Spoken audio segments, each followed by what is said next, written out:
ॐ वन्दे देव उमापतिं सुरगुरुं वन्दे जगत्कारणं वन्दे पन्नगभूषणं मृगधरं वन्दे पशूनां पतिं वन्दे सूर्यशशाङ्कवह्निनयनं वन्दे मुकुन्दप्रियं वन्दे भक्तजनाश्रयं च वरदं वन्दे शिवं शङ्करं वन्दे शिवं शङ्करं। नित्यप्रति महाकाल वन से आप उपनिषद महाकाल वन में क्षिप्रा के उत्तर तट पर उपनिषद आश्रम से आप नित्य प्रति शिव महापुराण का प्रसंग क्रमशः एक अध्याय का रोज श्रवण करते हैं। उसमें आज रुद्र संहिता के युद्ध खंड में 5वां अध्याय का प्रसंग आज है। व्यास उवाच दैत्यराजे दीक्षिते च मायिना तेन मोहिते किमुवाच तदा मायिं किं चकार स दैत्यपः। उस मायावी द्वारा दैत्यराज के मोहित होकर दीक्षित होने पर ऋषि ने कहा, क्या कहा कि दैत्यराज ने क्या किया। मैंने ऋषि ने प्रश्न किया आखिर उस दैत्य ने दीक्षित जब हुए तो उनने क्या किया। तो सनत कुमार जी कहते हैं कि उन जो दैत्यों के खैर जो अरिहन नाम था, जो जैन भी कहते जैन दर्शन, और जैन दर्शन में पहले के समय पर जब ये जो त्रिपुरा वो तारकासुर के पुत्रों को मोहित करने के लिए भगवान ने ये अवतार लिया था, उस मुंडी दिगंबर उस वेश में। माने जो जैनी संतों को देखा है आपने, जैनी संतों को वो कपड़े की झाड़ू, सिर मुंडा अमुक अमुक, तो ऐसे तो वो भगवान नारायण ने ही उनको मोहित करने के लिए कि वो संसार में उत्पात मचा रखा था, तो उसके अरिहन नाम था, अरिहन। तो अरिहन नारद आदि शिष्यों द्वारा सेवित उस यति ने दैत्यराज को दीक्षा देकर के और उससे कहा, अरिहन ने कहा, हे दैत्यराज, ज्ञान युक्त वेदांत के सार का सर्वस्व, उत्तम से भी उत्तम मेरी बात को सुनो। कर्ता और कर्म से रहित यह संसार अनादि काल से ऐसे ही चला आ रहा है। इधर जन्मे, बड़े हुए, शादी विवाह किए, बुढ़े हो गए और मर गए, इधर मरे फिर जन्म हो गया। तो ऐसे अनादि काल से ये संसार कर्मानुसार जीव अनेकों शरीर धारण करता है। जो स्वयं प्रकट होता है स्वयं नष्ट हो जाता है। ब्रह्मा से लेकर गुल्म तक, गुल्म माने होता है ये जो पेड़ पौधे वनस्पति, और जो जिसे बेल होती, बेल उसको गुल्म, बेल लता गुल्म। ब्रह्मा से लेकर के गुल्म तक जो शरीर का संबंध है, उस सब में आत्मा ही ईश्वर है और दूसरा कोई नहीं है। ईश्वर आत्मा, ईश्वर तो एक है। जो ब्रह्मा विष्णु रुद्र आदि नाम हैं, वे सब शरीरधारियों के नाम हैं। जैसे अरिहन आदि हमारे नाम हैं और इनमें आदि कोई नहीं है। दैत्य पुत्र को समझाने लगे, जिस प्रकार हमारा शरीर अपने समय पर नष्ट हो जाता है, वैसे ही ब्रह्मा से लेकर के और मच्छर तक के शरीर अपने समय में नष्ट हो जाते हैं। माने एक सबके आने और जाने का एक निश्चित समय होता है, निश्चित समय रुकने का होता है, और उसके बाद में वो नष्ट हो जाते हैं।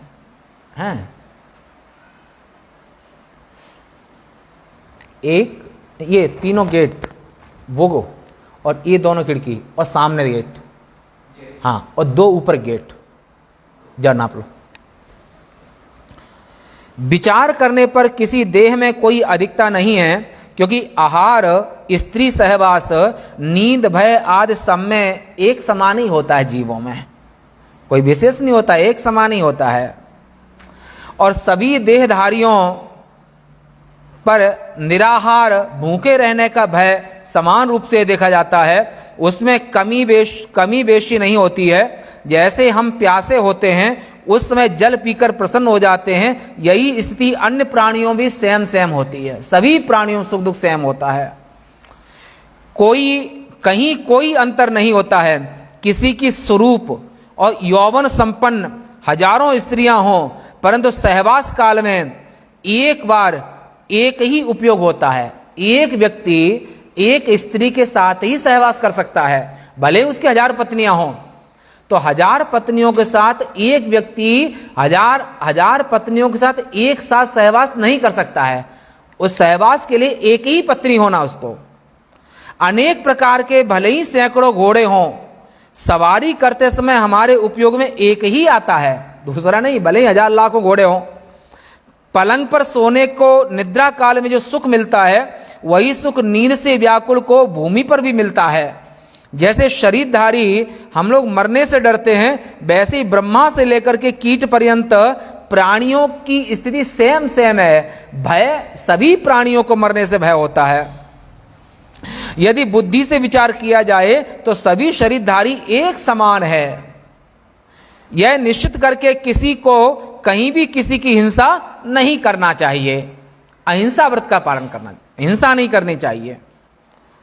और जैन दर्शन का पहला सिद्धांत है अहिंसा परमो धर्मः। तो यहां से जैन दर्शन का आरंभ हुआ। और फिर जैन दर्शन के प्रथम तीर्थंकर हुए थे ऋषभदेव भगवान, जो श्रीमद् भागवत के 5वें स्कंद में आप देख सकते हैं। और उन्हीं ऋषभदेव भगवान के ज्येष्ठ पुत्र का नाम जड़ भरत हुआ। भरत जाकर के तीसरे जन्म में जड़ भरत बने, और बीच में एक जन हिरण का मिला। तो जीवों पर दया करने के बराबर संसार में कोई दूसरा धर्म नहीं है। इसलिए सभी पुरुषों को जीव दया करनी चाहिए। एक जीव की रक्षा करने पर तीनों लोगों की रक्षा होती है, और मारने पर 3 लोगों को मारने का पाप लगता है। अतः मारे नहीं, रक्षा करे। अहिंसा परम धर्म है, और किसी आत्मा को दुख देना पाप है। अहिंसयन सर्वभूतानि, और सभी अहिंसा व्रत का पालन करें। पराधीन न रहना मुक्ति है, दूसरे के अधीन न रहना मुक्ति है। और इच्छित पदार्थों का भोग ही स्वर्ग है। इच्छित पदार्थों का जो भोग है वो स्वर्ग है। और किसी का दास बन के रहना ये मृत्यु है, बंधन है। यह प्राचीन आचार्यों ने प्रमाणों के साथ कह रखा है। इसे नरक यातना से डरने वालों को हिंसा नहीं करना चाहिए। चर अचर तीनों लोकों में हिंसा जैसा दूसरा कोई पाप नहीं है। और ये राक्षस लोग हिंसा पर अति प्रीति घोर निशाचर जो करें। राक्षस का अर्थ ही होता है कि वो खून खराबा, शराब पीना, मांस खाना, ये सब राक्षस हैं। जो शराब पीते हैं और मांस खाते हैं, ये सब राक्षस कोटि में आते हैं, और इनको अवश्य नरक जाना पड़ता है। कि जिन जीवों को तुमने मारा है और ये तुमको मारेंगे, इसलिए मदिरा और मांस का सेवन करना ये नरक में जाने का सबसे बड़ा सुंदर रास्ता है। हे दैत्यो, जो तुम दूसरे को पीड़ा देते हो, क्योंकि संसार में एक ही होता है, सुख दीने सुख होता है, दुख दीने दुख होए। तुम बकरा मेढ़ा और ये जो मुर्गा बकरा सब खा जाओगे, तो आखिर ये भी कभी फिर अगले ये जब शरीर छूटेगा तो तुम बकरा मुर्गा बनोगे, फिर वो मनुष्य बनेंगे, वो तुमको खाएंगे। अथवा दूसरी योनि में, यानी कि पुण्य पाप मनुष्य को लगता है, अन्य योनि में लगता नहीं है। तो मनुष्य अगर दूसरों को पीड़ा देता है, सताता है, हिंसा करता है और मदिरा पीता है और मांस खाता है, तो उसको जब तक ये पाप पूरे नहीं हो जाएंगे तब तक उसको भी उतनी बार शरीर धारण करना पड़ेगा और मरना पड़ेगा। एक बार एक माता आती, नसरापुर, सीतापुर जिले में नसरापुर एक गांव है, गुरुदेव की जन्मभूमि वहां पर थी। हम ईश्वरी गया हुआ वहां पर। तो गांव में तालाब होते ही हैं। नाई जाति से रहे वो, या केवट रही होंगी पता नहीं, बूढ़ी हो गई। तो उनकी आंख में तकलीफ होने लगी, एक आंख फूट गई। बहुत परेशान, दवाइयां फायदा ना करें। तो फिर उन्होंने वहाँ पर कहा गया, तो फिर एक संत थे, उनने कहा कि अब दवाइयों से भी ठीक नहीं हो रहा, तो क्या करें। तब पूछा कि तुमने अपनी ज़िंदगी में कितनी मच्छियाँ मारी हैं। बोला वही एक दिन में 60-70 मच्छी तो मार ही लेते हैं। तो 60 मछलियों की 120 आँख है, तो 120 आँखें तुमने एक दिन में फोड़ी हैं। अब गणित लगा लो कि 365 दिन में कितनी हुई। फिर आपकी 70-75 वर्ष की एज हो रही है, तो आपने कितनी आंखें फोड़ी होंगी। अगर मच्छी को मारोगे, बकरे को मारोगे और भेड़ को मारोगे, या फिर मनुष्य को मारोगे, स्त्री को मारोगे, पुरुष को मारोगे, और तुम्हें मारने की इच्छा है, तो भगवान की सृष्टि में कुछ भी कम नहीं है। भगवान की सृष्टि में सब कुछ अनंत है। तुमको मारने वाले कितने पैदा हो जाएंगे जो तुम्हारे लिए सब मारने के लिए घूमते रहेंगे, और तुम हर समय बलि चढ़ाए जाओगे, मारे जाओगे। इसलिए संसार में हमेशा अकारण किसी को नहीं मारना चाहिए। तो ये कहा, इसलिए हिंसा करने वाला नरकगामी होता है। जो हिंसा करता है, मदिरा मांस का सेवन करने वाला, और मदिरा बनती है तो उसमें जौ की मदिरा और अंगूर की मदिरा, गेहूं की मदिरा, तो ये जो मदिरा बनती है, शायद आप देखो, हमने वो जो है नर्मदा खंड में कुछ लोग बनाते हैं, तो उसमें जो ड्रम के ड्रम रखते हैं, उसमें फिर उसमें कीड़े पड़ जाते हैं, फिर कीड़ों को अलग निकाल देते हैं, फिर वो मदिरा बनाते हैं। तो मदिरा बनाने में तमाम सारे कीड़ों का रस होता है उसमें। अरे गेहूं को गलाओगे, अंगूर को गलाओ, कीड़े तो पड़ेंगे। तो मदिरा पीने में भी जीव हत्या होती है, मांस खाने में भी जीव हत्या होती है। तो मदिरा और मांस दोनों नरक के सीधे दरवाजे हैं।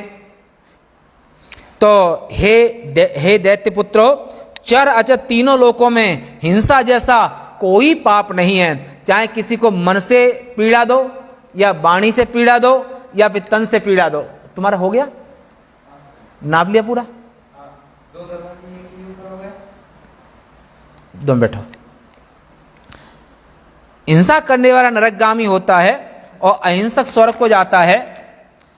थोड़े फलों को देने वाले अनेक दान कहे गए हैं, किंतु अभय दान के समान दूसरा कोई दान नहीं है। अभयं सर्वभूतेभ्य, जब सन्यास लेते हैं तो नदी में खड़े होकर के अपना जनेऊ चोटू दोनों जब नदी में वपन कर देते हैं, तो वहां पर ये भी व्रत होता है, अपने पुत्र पौत्र सभी को अंतिम मिलन उनका होता है, सभी को अभय दे देते हैं, और अपनी भी आत्मश्राद्ध कर लेते हैं, अपनी भी आत्मसात कर लेते हैं। तो वहां पर अभयं सर्वभूतेभ्यो, संपूर्ण चर अचर हर प्राणी को अभय करना सन्यास है। और जो भयभीत करना, और राजा का सीमा पर राजा का भय काम करता है, तो राजा को तो दंड रखना चाहिए। राजा अगर धर्म की रक्षा के लिए दूसरों को मारता है, तो उससे उसका मोक्ष होगा, स्वर्ग मिलेगा, पर अकारण किसी को नहीं मारना चाहिए। और धर्म की रक्षा के लिए युद्ध करना, दूसरों को मारना, विधर्मियों को मारना, ये तो स्वर्ग द्वार मपाव्रतम, उसकी मुक्ति वो नरकगामी नहीं करेगा, क्योंकि आपने धर्म की रक्षा के लिए आतताइयों को, आतताई कौन होते हैं? स्त्री चोरका, धन चोरका, धन चोरी करने वाला, स्त्री चोरी करने वाला, अग्नि को देने वाला, बच्चों को मारने वाला, और अकारण सीधे साधे लोगों को भयभीत करने वाला। तो किंतु अभय दान के समान दूसरा कोई दान नहीं है। प्राचीन ऋषियों ने विचार कर इस लोक में 4 दान कहे हैं, जो इस लोक तथा परलोक में सुख देने वाले हैं। भयभीत को अभय दान, रोगियों को औषधि दान, विद्यार्थियों को विद्या दान, भूखे को अन्न दान। जो दान अनेक मुनियों ने कहे हैं, वे सभी जीव को अभय देने की तुलना में कुछ नहीं है। मणि मंत्र औषध के बल तथा प्रभाव का विचार किए बिना नाम और अर्थ को कमाने के लिए प्रयत्न से उनका अभ्यास करें।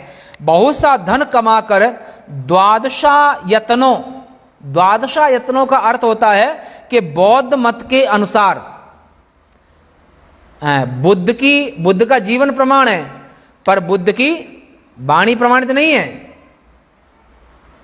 बुद्ध की वाणी प्रमाणित नहीं है, उनका जीवन प्रमाण है तब, पर वाणी नहीं। तो द्वादशायतनों यानी कि बौद्ध मत के अनुसार मन, बुद्धि आदि 12 पूजा के स्थानों का चारों ओर से पूजन करना चाहिए। दूसरों की पूजा करने से क्या लाभ? 5 कर्मेंद्रियां, 5 ज्ञानेंद्रियां, मन और बुद्धि, ये 12 हो गए। 5 ज्ञानेंद्रियां, 5 कर्मेंद्रियां, मन और बुद्धि 12, और इन्हीं को द्वादशायतन कहते हैं। प्राणियों के लिए स्वर्ग नरक सब यही है इसी लोक में है, और कहीं नहीं। सुख को स्वर्ग कहते हैं और दुख को नरक कहते हैं। और संसार में ऐसा कोई प्राणी नहीं है कि शरीर धारण करने के बाद में उसको सुख और दुख ना मिले हो या ना मिले। सुखों का सेवन करते हुए जो मृत्यु होती है, तत्व विचारक लोग इसी को मोक्ष कहते हैं। तत्व चिंतक वासनाओं सहित कष्टों के नाश तथा अज्ञान से मुक्ति को ही मोक्ष कहते हैं। वेदविद विद्वान इस श्रुति को प्रामाणिक कहते हैं। न किसी की हिंसा करे और न किसी की हिंसा में प्रवृत्त हो। अग्निष्टोम यज्ञ में जो पशु वध किया जाता है वह भ्रम तथा असद व्यवहार है, उसे ज्ञानवान पुरुष प्रामाणिक नहीं मानते हैं। आश्चर्य है कि पेड़ों को काटकर, पशुओं को मारकर, खून का कीचड़ बनाकर और आग में तिल और घी जलाकर लोग स्वर्ग प्राप्ति की इच्छा करते हैं। ध्यान रखना, ये मत एक दर्शन है, पूर्ण सनातन धर्म नहीं है। ये मत ये राक्षसों को भ्रमित करने के लिए। इस प्रकार त्रिपुरासुर से अपने मत का वर्णन कर सभी नगरवासियों को सुनाकर वह यति फिर आदर से कहने लगा, देह को सुख देने वाली प्रत्यक्ष वस्तुओं में ही सदैव विश्वास करना चाहिए। वेद से परे ये तत्व बौद्ध शास्त्रों में कहे गए हैं। आनंद ही ब्रह्म है, आनंद ही ब्रह्म है। फिर आदर से रूप है। वेदों में जो यह कहा गया है वही ठीक है। झूठे ही अनेक देवताओं की कल्पना करना उचित नहीं है। जब तक यह शरीर स्वस्थ है तब तक ये इंद्रियां विकृत नहीं हुई हैं। जब तक बुढ़ापा दूर है तब तक सुखों का उपभोग करना चाहिए। अस्वस्थ हो जाने, इंद्रियों के असमर्थ हो जाने और वृद्धावस्था आ जाने पर फिर भला कौन सुखी हो सकता है? 4 नरक हैं जीवन में, जन्म, मृत्यु, जरा मन बुढ़ापा, जरा और व्याधि, व्याधि में रोग। ये 4 नरक प्राय हर प्राणी को भोगने पड़ते हैं। और अतः सुख चाहने वालों को चाहिए कि वह याचकों को अपना शरीर भी दे दे, और जिसका जन्म याचक के मन को प्रसन्न करने के लिए नहीं हुआ है उसी से यह पृथ्वी बोझिल होती है। जिनते लहन मंगन नाही ते नरवर थोरे जग माही। कोई भीख मांगने आया है और जिसके दरवाजे से खाली नहीं जाता है, ये ऐसे लोग इस लोक में कम हैं। मंगन लहन जिनते नाही ते नरवर थोरे जग माही। ये संसार में भिखारी इनके यहां से कभी उदास नहीं जाता है, भिखारी इनके यहां से कभी उदास नहीं जाता है। समुद्र, वन, पर्वतों से यह शरीर शीघ्र जाने वाला है, संचित धनों का नाश होने वाला है। ऐसा विश्वास कर मनुष्य देह को सुखी रखे। यह शरीर कुत्ते, कौवे, कृमियों का आहार है, भस्म होने पर समाप्त हो जाता है, ऐसा वेद में कहा गया है। लोक में जो यह जाति भेद कहा गया है यह सब झूठ है। मनुष्य सामान्य में कौन उत्तम है कौन अधम है? प्राचीन पुरुष कहते हैं कि यह सृष्टि ब्रह्मा से प्रारंभ है और उनके दक्ष तथा मरीचि पुत्र हुए। मरीचि पुत्र कश्यप ने दक्ष प्रजापति की 13 सुंदरी कन्याओं से वैदिक विधि से विवाह किया था। इस समय के थोड़ी बुद्धि और पराक्रम वाले पुरुष यह गम्या हैं या अगम्या हैं इस प्रकार का व्यर्थ विचार करते हैं। ब्रह्मा के मुख, बाहु और उरु माने जंघा, मुख से ब्राह्मण और भुजाओं से क्षत्रिय, उरु से ब्रह्मा के, उरु माने जंघाओं से वैश्य, और ब्रह्मा के चरणों से शूद्र की उत्पत्ति हुई। ये 4 मानी जाती हैं। उरु से एक ही साथ में चारों वर्ण उत्पन्न हुए।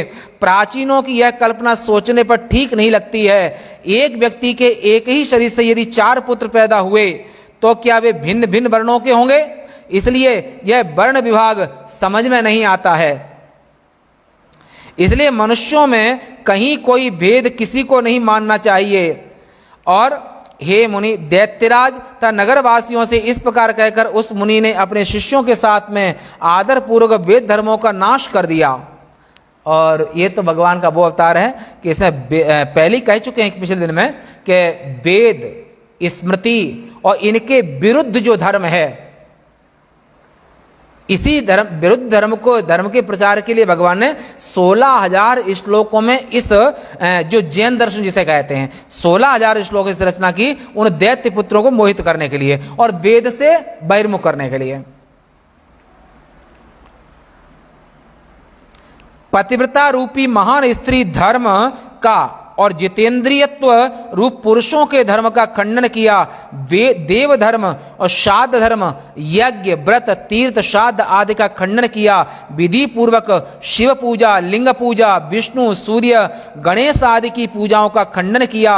मायावियों में श्रेष्ठ उस यति ने, यति माने सन्यासी, भगवान विष्णु ही सन्यासी बन के आए, तो उस यति ने मायावियों में से मतलब माया फैलाई अपनी इन दैत्यों को मोहित करने के लिए।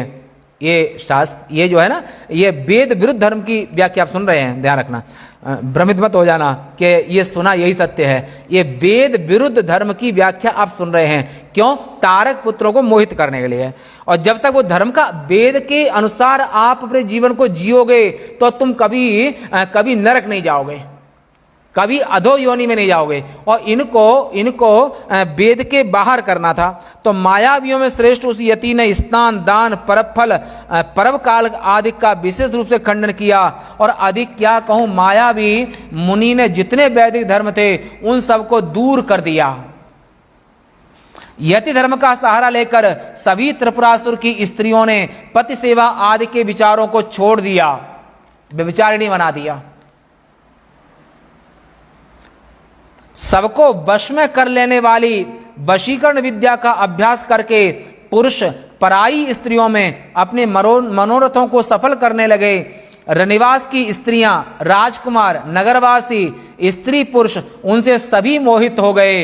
इस प्रकार सभी नगरवासियों के अपने धर्म से विमुख हो जाने पर अधर्म प्रसन्न होकर फैलने लगा। अधर्म खुश हो गया, कलयुग महाराज खुश हो गए कि अच्छा है, धर्म चला गया है। और देव प्रभु विष्णु की आज्ञा और माया से स्वयं दरिद्रता भी त्रिपुर के नगर में प्रविष्ट हो गई। जब आप धर्म को छोड़ दोगे तो आप दरिद्री हो जाओगे। और जब तक वैदिक धर्म का आचरण करते रहोगे और वर्ण और आश्रम का पालन करते रहोगे तो आप पे दरिद्रता कभी नहीं आएगी। जिस लक्ष्मी को उन्होंने अपने तपोबल से आदर के साथ देवेश्वर से प्राप्त किया था, वह ब्रह्मा जी के आदेश पर उन्हें छोड़कर और चली गईं। विष्णु की माया से रचित उस प्रकार के बुद्धि मोह को क्षण भर में दैत्यों को देखकर नारद मुनि कृतार्थ हो गए। और उतने समय तक नारद जी ने भी मायावी रूप धारण किया था, किंतु परमेश विष्णु की कृपा से वे विकार युक्त नहीं हुए और नगरवासी सब विकार युक्त हो गए और वैदिक धर्म को छोड़ दिया। शिवजी की इच्छा से मैं तथा भाइयों के साथ दैत्यराज त्रिपुरासुर भी शक्तिहीन हो गया। अगर आप सनातन धर्म को छोड़ दोगे, वैदिक धर्म को छोड़ दोगे और शुद्ध आचरण को छोड़ दोगे, सती धर्म को छोड़ दोगे और एक नारी व्रत धर्म को छोड़ दोगे, एक पति महासती, एक नारी सदा ब्रह्मचारी, एक पति का सेवन करने वाली सती होती है और एक पत्नी का सेवन करने वाला पतिव्रता होती है। और उन भगवान विष्णु ने यति रूप धारण करके इन दैत्यों को धर्म से, वेद से, स्मृतियों से विमुख रास्ता बताया। आज यहीं तक शेष वार्ता कल। शिव महापुराणे द्वितीयायां ऋत संहितायां पंचमे युद्ध खंडे त्रिपुर मोहन नाम पंचमो अध्याय। शिवार्पणमस्तु। शिवार्पणमस्तु।